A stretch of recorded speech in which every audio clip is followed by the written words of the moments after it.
Well, for years, our next guest has brought her hilarious and quirky commentary into our living rooms as a regular on Gutfeld. And now, Timpf, who's here on the couch, is out with a brand new book, You Can't Joke About That, which aims to challenge the narrative that we can't joke about sensitive stuff. Co-host of Gutfeld, Timpf joins us now to tell us all about it. Kat, congratulations. Thank you. On the book. Thank you. I'm going to read a little excerpt from the beginning of the book. I decided to instead keep working at Boston Market, where I'd already been employed as a cashier to make some extra money during the internship. I'll never forget the time that one of them forgot to cut up chicken for the next day's shift. I had to spend that entire next day explaining that, although I was aware that this is Boston Market, we did not have any chicken. Might I interest you in some meatloaf or turkey instead? To be fair, some of the guys I work with were also very fun to play beer pong with and equally kind about letting me stay on their couch when I needed to. I started looking for higher paying work as a waitress, as well as another internship where I could keep learning broadcasting skills when the Fox one was over. So this is about the beginning of my career where I was a cashier and an intern. Things would get worse. I'd lose my apartment. That's also when I started doing stand-up comedy, and that became my means of healing and connection during such a traumatic, lonely time in my life, which has continued throughout my life. Right.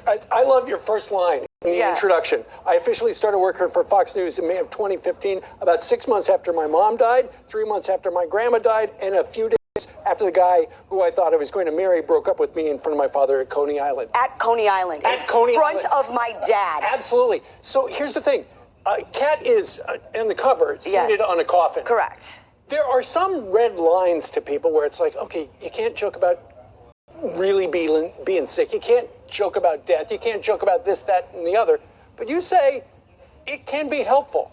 Yeah, I think the opposite is true. I know for me, every tough thing I've been through, I've only felt worse and more isolated when anybody who knew I was going through that struggled to say the right thing around me. What do I say? Yeah, because then I feel isolated on top of everything else that I'm already going through. So I would really argue that this cultural policing of speech and of humor really is hurting people's ability to heal, but also to make connections with each other. Because every tough thing you go through, you're ultimately building a connection with everyone else who's been through All right, it. so tell us the rest of the story. You get to Fox, and then how did you go from there to now being on Gutfeld show, which is one of the, y'all are beating all the other late night shows. It's crazy. I mean, it was a struggle for a while. Actually, this is Fox and Friends is one of the first shows I would do where they would be like, we need someone in New York. And I was like, oh, I'm in New York. But I actually was living in DC, and I would just go to the bus station, take an overnight bus and show up and like, I'm here.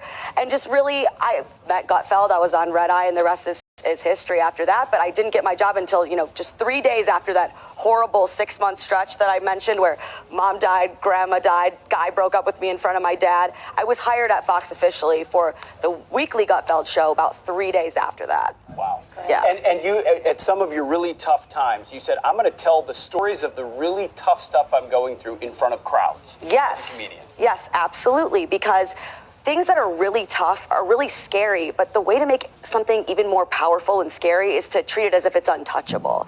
If you joke about something, it takes away some of its power. Give us an example. I would say definitely in LA, I would say definitely when my mom died, I would say I would really not like it when people would struggle to say things around me and I'd be like, oh, how's your mom? I would say, oh, she died. And when people get awkward, I used to feel awkward too, but now I just say, oh, it's okay, you didn't kill her.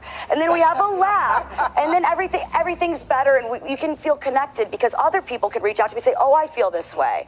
I feel like if we can fully express ourselves to each other, then we can actually also fully connect to one another too. Well, you are the perfect person to write this book. And Thank you. Now it's out there.